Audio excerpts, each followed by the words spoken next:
Mesdames et messieurs, bonjour ou bonsoir, tout dépend de l'heure à laquelle vous écoutez cette vidéo chez vous. Je m'appelle Michel Biemton, journaliste web camerounais, et merci de faire confiance à cette chaîne YouTube de l'engagement sociopolitique. Bienvenue à cette causerie citoyenne sur l'actualité camerounaise et africaine. Bienvenue à la chronique de MBT, mesdames et messieurs. Fellow Amazonians, today na 1st October 2024, me Abijira Kapo from Donga. Yes, Nandu LGS this we day for Nandu LGS now.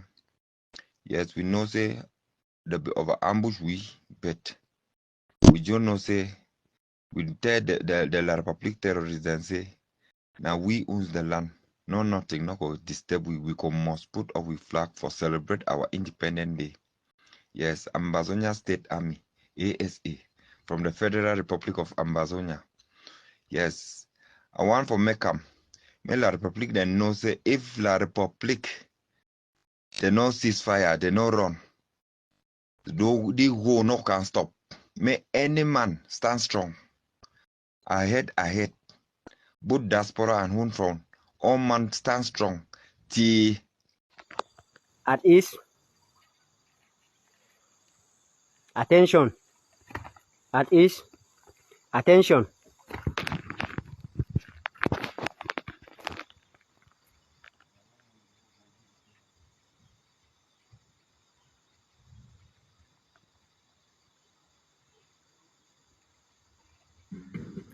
Yeah. There is land of glory, we the Ambazonia, flesh and loyalty. The praises Son and Savior will grant us some freedom. Let the soldiers see who burn the land with their blood. Glory, the glory, we rise and never to fall. Hear ye a nation, for it is our honor. Glory, glory, glory to the Father for making you a nation and join forevermore. Ambazonia, land of freedom, you shall live in plenty, missing our me, and your children shall reign the stars above. The Most we know what man of this nation.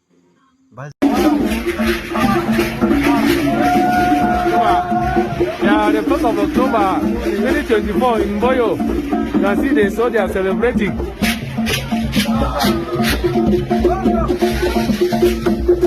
Yeah, these are the soldiers of Boyo under the command of Supreme Commander Hill and his soldiers and his generals. These are the dogs of Ambazonia.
Company, attention.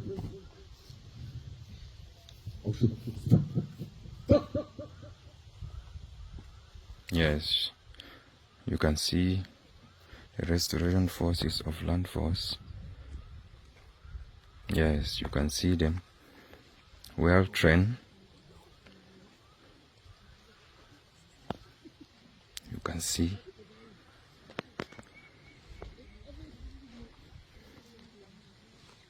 land force live. Land force live. Land force live. Today the 1st of October.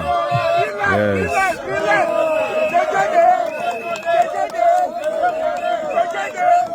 You can see them. You can see them. Live. Enforce live. Alors, mesdames et messieurs, il sera question au cours de cette édition de la chronique de MBT, du Grand Dialogue National. Le Grand Dialogue National s'était achevé au Palais des Congrès de Yaoundé il y a très exactement 5 ans. Nous sommes le 4 octobre 2024 et c'est le 4 octobre 2019 que ces assises avaient avaient mis la clé sous le paillasson. C'était le 4 octobre 2019. Le Grand Dialogue National avait démarré le 30 septembre 2019. Il sera donc question au cours de cette édition de la chronique de MBT d'esquisser un bilan de ce grand dialogue national-là. Donc, quels ont été les acquis de ce qui avait été annoncé comme résolution, qu'est-ce qui a déjà été mis en place et quelle en est l'efficacité sur le terrain, quel en est l'impact sur le climat d'insécurité qui règne dans ce que vous appelez les régions du nord-ouest et du sud-ouest et que moi je considère comme étant le Southern Cameroons. Alors, je me rappelle qu'à l'époque, je me trouvais à Ouagadougou, au Burkina Faso, quand les travaux du Grand Dialogue National ont démarré au Palais des Congrès de Yaoundé. Et après la cérémonie de clôture, il y a un journaliste de CamerounInfo.net qui m'avait contacté pour me poser des questions. Donc, je lui ai accordé une interview. La toute première question, ou l'une des questions qu'il m'avait posées, était celle de savoir si ce grand dialogue national était à même de ramener la paix dans le Cameroun anglophone. J'avais été direct en lui disant que c'était une mascarade, hein, ce qui a été organisé au Palais des Congrès, et que ça n'allait absolument rien apporter, que c'était du cinéma pur et simple. La preuve, vous avez vu les images tout à l'heure. Il s'agit des images de la célébration de l'anniversaire ou de la commémoration de l'indépendance du Southern Cameroun le 1er octobre dernier. Vous avez tous vu les images tout à l'heure. Et ces images-là sonnent comme un cinglant démenti à cette version gouvernementale qui voudrait faire croire à l'opinion nationale et internationale que vraiment les terroristes sécessionnistes ont été complètement éradiqués, que la paix est revenue dans les régions du nord-ouest et du sud-ouest, entre guillemets, qu'il n'y a vraiment plus de combattants de ce côté, que vraiment l'armée a fait du nettoyage, il n'y a plus de combattants, il n'y a plus personne. Tous les leaders, ou si vous voulez, tous les généraux séparatistes, tous les généraux ambazoniens ont été neutralisés. Et c'est la débandade totale au sein des groupes armés ambazoniens, etc., etc. Pourtant, à travers ces images que certains s'amusent à qualifier de fruits de l'intelligence artificielle, vous vous rendez à l'évidence que le gouvernement camerounais, le régime de M. Paul Biya, ne cesse de vous mentir, ne cesse de vous pomper l'air, en vous disant que oui, vraiment la paix est revenue dans les régions du nord-ouest et du sud-ouest, entre guillemets, oui, vraiment, machin. Bon, maintenant, revenons donc au grand dialogue national, parce que si j'ai produit ces images-là à l'introduction, c'était pour qu'on en arrive à ça, c'est-à-dire qu'au bilan, justement, du grand dialogue national, et on se rend compte que c'était du feu de paille, que ça n'a absolument rien apporté. Rien. Rien. Et ce grand dialogue national a montré ses limites à tous les niveaux. Et ce grand dialogue national, c'est-à-dire que la manière dont les choses se sont passées là, est justement ce qui est à l'origine de ce conflit, à savoir impliquer la majorité anglophone dans les affaires internes du Southern Cameroun. Je ne sais pas si on se comprend. Souvenez-vous que lors de la conférence qui a eu lieu à Fumban, qu'est-ce qui s'est passé lors de la conférence de Fumban? C'est la majorité francophone qui a dicté sa loi à la minorité anglophone. La majorité des représentants à cette conférence-là venaient de la République du Cameroun. Ils venaient de la République du Cameroun. Pareil lors du référendum du 20 mai 1972. C'est la majorité francophone qui a dit oui à l'instauration d'un État unitaire contre la minorité anglophone, alors qu'il revenait uniquement aux anglophones de décider si oui ou non ils voulaient se joindre à la République du Cameroun pour un État unitaire cette fois-là. Oh que non, on a associé la majorité francophone au sort, au futur de la minorité anglophone. Et c'est exactement ce qui s'est passé lors du grand dialogue national qui a été décidé par Paris. Et on va revenir sur Paris tout à l'heure. Parce que le grand dialogue national, là, toutes les résolutions là, qui ont été prises avaient déjà été décidées longtemps à l'avance, à l'ambassade de France à Yaoundé. Donc, lors du grand dialogue national, donc, c'est la majorité francophone, c'est-à-dire que les représentants, toutes les forces vives qui venaient de l'Est, de l'Ouest, du Nord, de l'extrême Nord, de la Damawa, alors qu'il s'agit des zones qui ne sont pas en proie au conflit. La seule zone qui était en conflit, c'était le Southern Cameroon. Alors, qui était à même d'apporter toutes ces élites-là, intellectuelles, francophones-là, qui ont participé à ce grand dialogue national. Et c'est cette majorité, justement, qui a décidé de ce que un statut spécial devrait être accordé aux régions du Nord-Ouest et du Sud-Ouest, entre guillemets, que l'on devait instaurer la common law, etc., machin, que l'on devait promulguer la loi sur la décentralisation, la fameuse loi du 24 décembre 2019, et qu'on devrait reconstruire les deux régions sinistrées. Ces résolutions-là, à quel niveau se trouve la mise en application de ces résolutions du grand dialogue national? Lesquelles résolutions ont été imposées à la minorité anglophone par la majorité francophone? S'agissant de la reconstruction des régions anglophones, aussi, vous voulez, du Southern Cameroon, ce n'est qu'en décembre 2023, l'année dernière, que les travaux ont été lancés dans 43 communes de ce que vous appelez les régions du Nord-Ouest et du Sud-Ouest. C'est-à-dire que le grand dialogue est fini en 2019. Hein.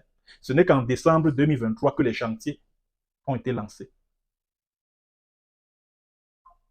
Pour ce qui est du statut spécial de ce que vous appelez les régions du Nord-Ouest et du Sud-Ouest, mais c'est une escroquerie à grande échelle.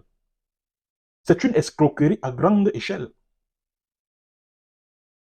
Puisque, dans le langage des dirigeants camerounais, puisque selon la loi, la fameuse loi sur la décentralisation, là, qui a été promulguée, je crois c'est le code, hein, le code, si je ne me trompe pas, le code de la décentralisation, qui a été adopté en décembre 2019, là.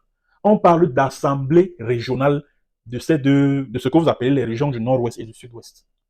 Or, dans le langage de l'administration, et même quand il faut signer certains textes, c'est-à-dire que même quand, dans la prise de certains actes administratifs, on parle de conseil régional du Nord-Ouest et du Sud-Ouest. Voilà la première escroquerie. Deuxième escroquerie intellectuelle. Les gouverneurs de ces deux régions-là gardent une influence, un pouvoir assez prépondérant sur les régions à statut spécial. Puisque selon le code de la décentralisation de 2019, le représentant de l'État, qui est ici le gouverneur de la région, soit du Nord-Ouest, soit du Sud-Ouest, doit absolument apposer sa signature, doit absolument valider toutes les délibérations qui viennent des assemblées régionales, ou si vous voulez des conseils régionaux des régions du Nord-Ouest et du Sud-Ouest. Alors, de quel statut spécial parle-t-on ici? De quelle autonomie parle-t-on dès lors que les représentants de l'État gardent leur toute-puissance vis-à-vis des organes régionaux? Vis-à-vis des organes régionaux. Les gouverneurs des régions demeurent ces grands Manitou-là avec leur toute-puissance qui imposent, qui dictent leurs lois aux membres de ces conseils régionaux, de ces assemblées régionales. Et même au niveau du conseil exécutif régional, le président de la République nomme le secrétaire général du président du conseil régional. Et c'est lui qui est l'œil et l'oreille de Yaoundé dans ces organes-là. Quand on vient donc dire au Camerounais que on a accordé un statut spécial aux régions du Nord-Ouest et du Sud-Ouest, entre guillemets, c'est quelle qualité de statut spécial? Qu'est-ce qui véritablement a changé par rapport à la période d'avant l'adoption de ce code de décentralisation? Qu'est-ce qui a changé? Absolument rien. Absolument rien. Les membres de ces assemblées régionales n'ont aucun pouvoir. Ils n'ont aucun pouvoir face au gouverneur. Aucun. Aucun pouvoir. Maintenant, pour ce qui est de la common law, à l'époque, moi, j'avais dit que c'était une bonne chose. Sauf que ce n'est pas à Paul Biya de décider du type de common law qu'il faille accorder aux anglophones. Non. La common law, ce n'est pas le système juridique jacobin traduit en anglais. Non.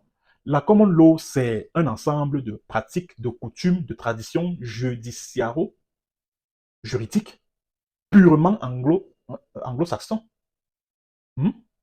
qui existaient avant l'annexion, parce que ce que subissent les anglophones, là, c'est une annexion. Il ne faut pas se cacher pour le dire. C'est une annexion que ces gens-là subissent depuis des années. Il faut le dire. Donc, si le président Biya a estimé qu'il faut réhabiliter ou réinstaurer la common law, ça veut dire qu'il faut également réhabiliter le Parlement qui existait de ce côté, parce que ce n'est quand même pas Ngwaekele qui va légiférer suivant la common law. C'est pas possible. Il n'y a qu'un Parlement établi dans cette zone-là qui puisse légiférer suivant la common law. Et il faut un exécutif qui sera chargé de mettre en application les lois issues de la common law, épousant le système de la common law. Et il faut un système judiciaire de ce côté qui va sanctionner le non-respect de ces lois émanant du système de la common law. Donc, Paul Biya a commencé en disant que oui, la common law va être restaurée par un texte particulier, ce qui est une aberration déjà. C'est vrai, mais sauf qu'il faut qu'il aille plus loin en réhabilitant le Parlement, en réhabilitant l'exécutif, le premier ministère qui existait déjà au Southern Cameroun, en réhabilitant le système judiciaire, les juridictions qui existaient et qui faisaient appliquer des sanctions prévues par les lois émanant de la common law. C'est très important. Et ce que vous devez retenir, mesdames et messieurs, ce que vous devez retenir, c'est que le grand dialogue national a été préparé à l'ambassade, donc les préparatifs du grand dialogue national ont eu lieu à l'ambassade de France à Yaoundé. Donc c'est la France qui avait demandé à Biya que, bon, écoute, pour mettre un terme à cette histoire-là, à cette instabilité-là, bon, accordons-leur un statut spécial. Ouais, accordons-leur un statut spécial. Toutes les conclusions du grand dialogue national, là, c'est-à-dire que les résolutions là, du grand dialogue national avaient déjà été arrêtées par Paris, par le gouvernement français, de commun accord avec leurs homologues camerounais, de commun accord avec Paul Biya. Ils avaient déjà tout arrêté. Donc les thèmes, les résolutions, tout avait déjà été bouclé. Tout ce qui a eu lieu comme travaux, comme discussions, ça c'était du cinéma, c'était de la mise en scène. Et c'est Paris qui a décidé, qui a imposé. La preuve en est qu'après le grand dialogue national, Paul Biya s'est envolé pour, je crois, Lyon, où se tenait une conférence internationale sur les questions de santé, le paludisme et puis la tuberculose, lutte contre le paludisme et la tuberculose. Qu'est-ce que Paul Biya avait déclaré devant les médias? Qu'il est venu rendre compte à Emmanuel Macron du déroulement du grand dialogue national. Et quelques mois plus tard, Sébastien Nadeau, député indépendant au Parlement français, avait interpellé Jean-Yves Le Drian, parce que Jean-Yves Le Drian était au Cameroun en octobre 2019. Bon, il a interpellé Jean-Yves Le Drian par rapport au massacre qui se déroule en zone anglophone, ainsi que le grand dialogue qui n'était qu'une mascarade, etc. Bon, Jean-Yves Le Drian a simplement répondu que voilà, il y a eu des mesures qui ont été prises, le grand dialogue national qui s'est déroulé, que voilà, un statut spécial a été accordé aux régions du nord-ouest et du sud-ouest, entre guillemets, et que voilà, il y a une reconstruction et qu'il y a un plan de reconstruction de ces deux régions qui va être mis sur pied. Bref, à travers les réponses de Jean-Yves Le Drian, vous vous rendiez à l'évidence qu'en fait, c'est la France, parce qu'il a endossé toutes les résolutions. Toutes les résolutions. Donc, vous vous rendiez compte que Paris avait entériné toutes les résolutions issues du grand dialogue national. Donc, ça veut dire que c'est Paris qui avait préparé ce grand dialogue national-là et c'est Paris qui avait suggéré cela à Paul Biya. Ben oui, puisque ce sont leurs intérêts qui sont en jeu. Le pétrole qui gît là-bas ainsi que le gaz, c'est une propriété de la France. C'est une propriété de la France-Afrique. Même l'appui à la décentralisation, l'Agence française de développement verse beaucoup d'argent pour appuyer la décentralisation. Et même l'ambassadeur qui est là présentement, le général là, Thierry Marchand, dans une interview qu'il a accordée au journal Mutation, il avait dit que non, pour nous, c'est la décentralisation qui est la solution idoine. C'est la décentralisation qui est la solution idoine au problème anglophone. Parce que le discours officiel en France, c'était consistait à faire croire que non, la solution au problème des anglophones doit être politique. Que la solution au problème anglophone doit être politique et que cette solution doit être camerounaise. Ça, c'était le discours officiel que tenaient les officiels, permettez-moi la répétition, français à l'époque et qu'ils continuent d'ailleurs de tenir. Quand ils sont interpellés sur la crise anglophone qui perdure, qui n'est pas finie. Donc, depuis les années 50, la fin des années 50, depuis les années 60, la France a toujours œuvré, c'est-à-dire que Paris a toujours œuvré pour que les anglophones ne jouissent d'aucune autonomie, que les anglophones ne soient jamais autonomes ni indépendants, qu'ils soient toujours des citoyens à part entière de la République du Cameroun qu'ils ont fabriquée de toutes pièces. Quand vous voyez des institutions comme la Commission nationale du bilinguisme et du multiculturalisme, qui a suggéré cela à Paul Biya? C'est Paris. C'est la France. Vous savez pourquoi? En fait, c'est pour assimiler les anglophones. C'est pour faire en sorte qu'ils ne soient plus considérés comme étant des anglophones ou des ressortissants du Southern Cameroun. Non. Qu'ils soient considérés comme étant ressortissants d'une tribu, comme les francophones, par exemple, qu'on ne puisse plus parler des ressortissants du Southern Cameroun ou des anglophones, mais plutôt des Bakweri, comme des Bassa, ou des Bafo, comme les Bafia, ou je sais pas moi, je vais prendre quel autre tribu là, des Bali, comme des Ewondo, etc., etc. Voilà l'idée derrière la mise sur pied de la Commission nationale du bilinguisme et du multiculturalisme, c'est d'assimiler, c'est-à-dire que ça s'inscrit, c'est-à-dire que cette institution-là se situe dans le droit fil de la politique d'assimilation du peuple du Southern Cameroun, de manière à ce qu'ils soient considérés par rapport à leurs origines tribales. C'est ça. Et surtout que selon Paris, les ressortissants de ce qu'ils appellent le Sud-Ouest ne s'entendent pas, ne veulent pas entendre parler d'une fédération ou d'une indépendance, contrairement à celle du Nord-Ouest, aux populations du Nord-Ouest. Donc ça veut dire qu'en fait, c'est Paris qui est derrière cette division-là, cette politique du diviser pour mieux régner là, qui consiste à dresser les populations du Sud-Ouest contre celles du Nord-Ouest. Ils disent que non, vous savez, les populations du Sud-Ouest, ils sont plus sawa côtiers, donc ils ne sont pas trop dans ces revendications autonomistes ou indépendantistes, contrairement à leurs frères du Nord-Ouest qui sont réputés frondeurs, etc., etc. Tout ça, c'est une stratégie que la France a mis sur pied. Diviser pour mieux régner. C'est ça. Lors de la conférence de Fuman, du 17 au 22 juillet 1960, qui a la constitution de 61, là, du 1er septembre 1961. Vous savez qui a élaboré cette constitution-là? C'est Jacques Rousseau, conseiller juridique d'Amadou Ahidjo, un Français. Et c'est lui qui a élaboré la toute première constitution du 4 mars 60, qui était appliquée en République du Cameroun. Donc la constitution prétendument fédérale du 1er septembre 1961, c'est Jacques Rousseau qui avait pensé cette constitution-là. Et en pensant cette constitution-là, il a accordé tous les pouvoirs. Donc Ahidjo concentrait la quasi-totalité des pouvoirs entre ses mains. Donc le Cameroun n'était fédéral que de nom, puisque après la réunification, entre guillemets, parce que pour parler de réunification, il faut un accord de réunification signé par les représentants des deux États qui se réunifient. Et cet accord doit être sauvegardé au secrétariat des Nations Unies pour que cela produise des effets. C'est comme ça. Or, le 1er octobre 1960, là, il n'y a jamais eu réunification. Il y a eu annexion pure et simple. Pure et simple.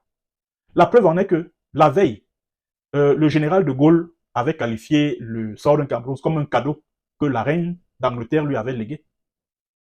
Ah oui, beaucoup de Camerounais ne le savent pas.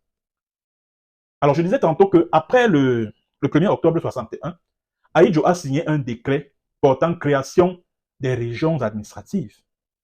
Donc, il a créé 6 régions administratives. Et parmi ces régions-là se trouvait le West Cameroun ou le Southern Cameroun. Et ces régions administratives étaient dirigées par des inspecteurs fédéraux nommés par décret présidentiel. Et le West Cameroun a été érigé en région administrative, dirigé par un inspecteur fédéral nommé par Amadou Ahidjo et qui avait des pouvoirs au-dessus du Premier ministre qui était démocratiquement élu sur ce territoire. Donc l'idée de la France, de Paris à l'époque, c'était d'annexer le Southern Cameroun. La France n'était même pas satisfaite de ce fédéralisme-là. Elle était la dernière à le soutenir et à en avoir besoin. Parce qu'elle avait un plan qui consistait à annexer le Southern Cameroun a en vue d'avoir la même mise sur les ressources pétrolières qui y gisent. Ah oui.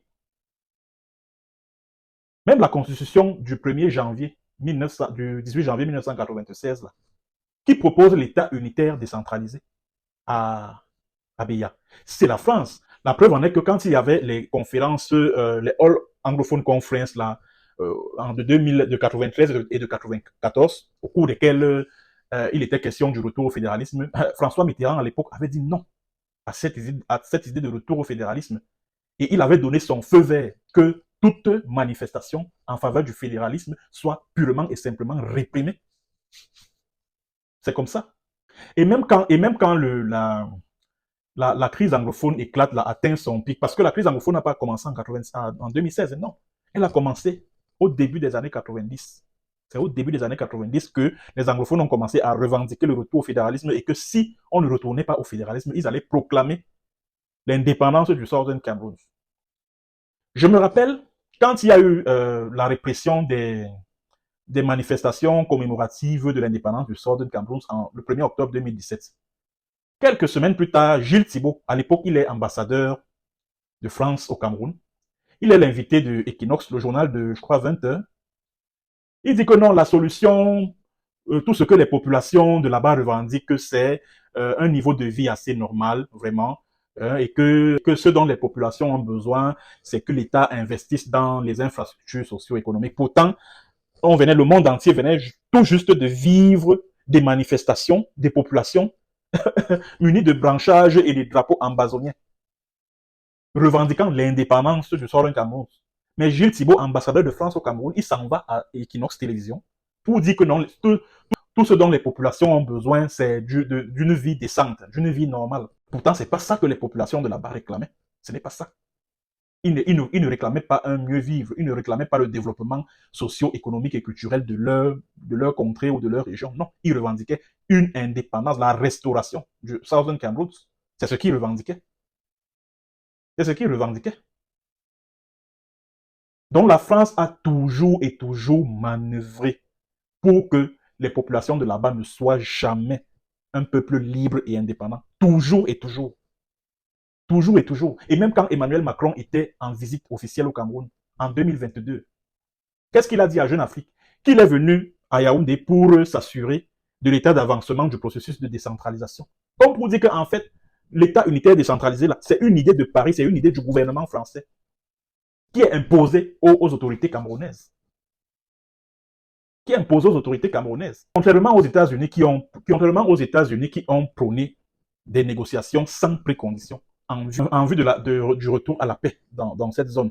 La France, elle s'accroche sur la décentralisation, elle estime que c'est la solution idoine aux problèmes anglophones, etc., etc. Alors que ce n'est pas ça la solution. Ce n'est pas ça la solution. La question que les anglophones ne cessent de poser est celle-ci. Quand les Camerounais ont eu leur indépendance, le 1er janvier 1960, nous avions nos institutions. Nous avions un système démocratique qui fonctionnait à merveille. Nous avions un parlement qui votait des lois. Nous avions un gouvernement. Nous avions des partis politiques, des syndicats. Bref, il y a une structure. Nous vivions sous une structure étatique déjà établie. Quelle est la raison valable pour laquelle tout cela n'existe plus aujourd'hui? Quelle est la raison valable pour laquelle ces institutions, ce parlement, ce gouvernement, ce premier ministère a été complètement aboli? Quelle est la raison valable? Est-ce parce que le francophone était un être supérieur à l'anglophone, au point où ce dernier devait absolument se fondre dans le premier? Pourquoi pas l'inverse? Pourquoi la République du Cameroun n'a pas dissous toutes ses institutions pour se rattacher au Southern Cameroun? Et de manière à ce que Buea soit la capitale et que les institutions soient situées de ce côté-là. Pourquoi l'inverse ne s'est pas produit? Pourquoi? C'est tout ce que les ambazoniens demandent, exigent aux autorités camerounaises. Que nous avions nos institutions. Il y a 50 ans, il y a 60 ans, notre premier ministère. Nous avions notre parlement, le House of Chiefs, nos institutions qui fonctionnaient normalement. Nous avions même une diplomatie. La preuve en est que Kwame Nkrumah était venu au Southern Cameroun en visite d'État. Il avait été reçu par John Buffoncha, premier ministre, élu démocratiquement. Ce qui n'était pas le cas en République du Cameroun, où les dirigeants, tout ce que le Cameroun, tout ce que la République du Cameroun a déjà eu comme dirigeants depuis les années, la fin des années 50, du Premier ministre au président de la République. C'est la France qui a imposé. C'est la France. Et c'est vous, les francophones, là, dont les dirigeants sont imposés par la France. C'est vous qui dites aux anglophones que la seule chose qui leur mérite, c'est un statut spécial, alors que la culture, ils avaient une culture politique plus avancée que la vôtre à la fin des années 50. La preuve en est que John Buffonchi avait été élu démocratiquement Premier ministre. Il a battu Emmanuel Ndélé malgré le soutien que ce dernier avait de l'Angleterre. À Paris, on le sait. À Paris, on le sait. Donc, John Buffonchi était le choix du peuple, tandis que Amadou Ahidjo, Premier ministre de la République du Cameroun, lui, il était le choix de la France. Et c'est vous qui venez dire aux anglophones que non, vous devez dissoudre même vos institutions là, vraiment, parce que ça ne vaut pas la peine. Hein. Mieux, vous nous rejoignez ici, dans la République unie du Cameroun ou République du Cameroun. Ça a quel sens tout ça? Quel est le sens de tout ceci? Ça a quel sens? Ça n'a aucun sens. Aucun. C'est même injuste. C'est injuste. Parce que c'est au sort d'un Cameroun, c'était aux populations du sort d'un Cameroun de nous apprendre comment fonctionnent des institutions normales et démocratiques. C'était à eux de nous enseigner ça et non l'inverse. Et non l'inverse. Et tout ça, c'est la France qui tirait les ficelles. C'est la France qui disait à Ahidjo que non, il faut faire comme ceci, il faut faire comme cela. Oh, il faut organiser le grand dialogue. Oh, donc c'est un problème de syndicat des enseignants, des avocats. Bon, il faut faire comme ci, il faut faire comme ça. Il faut résoudre ce problème de comme ceci, comme cela. Même à Yabacho qu'on a interpellé tout récemment là ici en Norvège, j'ai appris que c'est la France qui est derrière ça. Ça, c'est une information que je vous donne. Que c'est le lobbying du gouvernement français. Parce qu'il voudrait accorder un cadeau à Paul Biya en perspective de 2025. Et cette histoire de diviser le sort de Cameroun en régions du nord-ouest et du sud-ouest, c'est la France qui a voulu que les choses se passent ainsi. C'est Paris qui l'a voulu. Paris a toujours manœuvré pour que les anglophones ne soient jamais autonomes, ni encore plus indépendants. Toujours. Toujours. En 2019, les États-Unis avaient suspendu une partie de leur coopération militaire au Cameroun, du fait des violations des droits humains dans le Cameroun anglophone. Qu'est-ce que la France a fait? La France a plutôt reconduit son accord de coopération militaire avec le Cameroun en 2021. Qu'est-ce que vous en concluez? On en conclut quoi? Ce n'est qu'en 2020 que Paris a un peu fait semblant de condamner le massacre de Ngarbour du 14 février 2020. Paris a un peu fait semblant d'exiger que les auteurs soient poursuivis devant les tribunaux, etc., etc. Bon, aujourd'hui, la procédure est à quel niveau? Pourquoi Paris n'exige pas, ne demande pas des comptes à Paul Biya sur sur ce que devient cette procédure au tribunal militaire? Pourquoi ce sont les exécutants de ce massacre de Ngarbour qu'on a arrêté et non les donneurs d'ordre et non les commanditaires, qui sont les officiers supérieurs et même généraux de l'armée camerounaise? Pourquoi la France n'exige pas des comptes? Pourquoi la France n'exige pas des comptes? Et c'est comme ça que la même France, l'ambassade de France à Yaoundé, a reçu un condatitus, c'est-à-dire que l'agent secret là, l'agent des services secrets du Cameroun qui administre des pages YouTube et Facebook là, à travers lesquelles il fait la propagande du régime dans le cadre de la crise anglophone. Il avait été reçu à l'ambassade de France à Yaoundé. Quelqu'un qui a du sang sur les mains, quelqu'un qui a commandité des meurtres, des crimes, des assassinats dans le Cameroun anglophone. Florence Ayafor, Nkondatitus fait partie des commanditaires de l'élimination physique de Florence Ayafor. Nkondatitus fait partie. Et c'est comme ça qu'il a fait, Nkondatitus a fait éliminer physiquement beaucoup de personnes dans le Cameroun anglophone, juste parce qu'il est soupçonné d'être proche, soit des leaders ambazoniens qui sont à l'extérieur, soit les combattants armés sur le terrain. Il a fait zigouiller les civils là-bas en désordre par les services de renseignement du Cameroun. C'est un Nkondatitus qui vit en Angleterre là. Il est protégé par les services de renseignement anglais, le MI6. Et c'est l'occasion pour moi d'attirer l'attention de tous ces pays-là, occidentaux-là, Moi, je trouve que c'est injuste. C'est totalement injuste. Comment des hauts responsables camerounais, des criminels, des génocidaires, des criminels de guerre notoires dans le Cameroun anglophone peuvent se mouvoir à travers le monde et en toute liberté. Ils ne sont pas sanctionnés. Mais ce sont les leaders ambazoniens qui sont traqués à travers le monde, arrêtés et jetés en prison. Vous trouvez que c'est normal? J'interpelle ici les Nations Unies. J'interpelle ici le gouvernement américain qui a une ambassade à Yaoundé. Ce n'est pas normal. Ce n'est pas normal. Si vous estimez que les responsables ambazoniens doivent être punis, doivent être sanctionnés, que cela soit pareil pour les officiels camerounais, les membres du gouvernement camerounais, les membres de l'appareil de l'État camerounais, en commençant par Paul Biya lui-même. Est-ce que c'est normal que les ministres, le ministre de la Défense, les responsables des services de renseignement du Cameroun et les banques Émile et les je ne sais pas qui, le ministre de la Défense Joseph Betty Assomo, le ministre de l'administration territoriale Paul Atangandji, continuent à voyager à travers le monde, ils continuent à jouir de leurs biens à l'étranger. Pendant ce temps, les activistes ambazoniens, ils sont traqués, ils sont arrêtés, ils sont jetés en prison. Est-ce que c'est normal? Est-ce que c'est juste? Est-ce que c'est juste?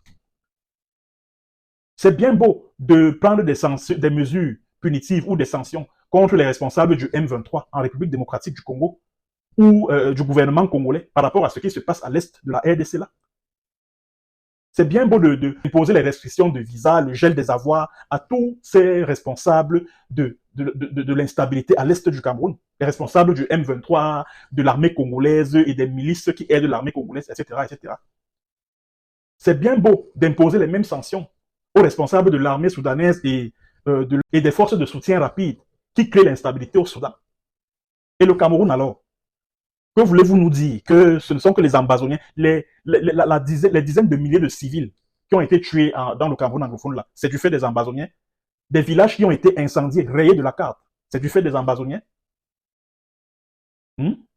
Les enlèvements contre rançon, nous savons, moi je l'ai dénoncé plusieurs fois ici, que certains membres du gouvernement camerounais, certains hauts responsables de l'armée camerounaise ont des milices là-bas, dans le Southern Cameroun. Et ils continuent à se pavaner à travers le monde, jouir de leurs biens mal acquis qu'ils ont gardés ici en Occident, sans qu'ils ne soient interpellés, sans qu'il ne leur soit imposé quelques sanctions que ce soit. Ce n'est pas normal. Ce n'est pas normal. C'est pas normal que l'armée du Cameroun continue à massacrer des civils dans le Southern Cameroun en toute impunité. Non, non, non et non. Je ne suis pas d'accord avec ça. Et cela doit cesser. Et il faut la mise sur pied d'un tribunal spécial pour les crimes au Southern Cameroun. Ça, c'est la proposition que je fais, notamment aux Nations Unies. Parce que ces crimes-là ne doivent pas rester impunis. Un condamné ne doit pas continuer à se frapper la poitrine en Angleterre en perpétrant des crimes dans le Southern Cameroun. Ça ne doit plus se passer comme ça. Il faut que la communauté internationale sévisse enfin. Ce n'est pas normal. Ce n'est pas normal. Comment peut-on recevoir un criminel de guerre comme un Conda Titus qui vient en Angleterre à l'ambassade de France au Cameroun? Comment ça peut être possible? Quelqu'un qui a du sang sur les mains. Il est reçu sur tapis rouge, en grande pompe. Et Philippe Larieux, qui est, je crois, le conseiller d'ambassade, ou c'est numéro 1 ou numéro 2, prend sa carte de visite, il remet en Conda Titus. Vous trouvez que c'est normal, ça? Vous trouvez que c'est normal?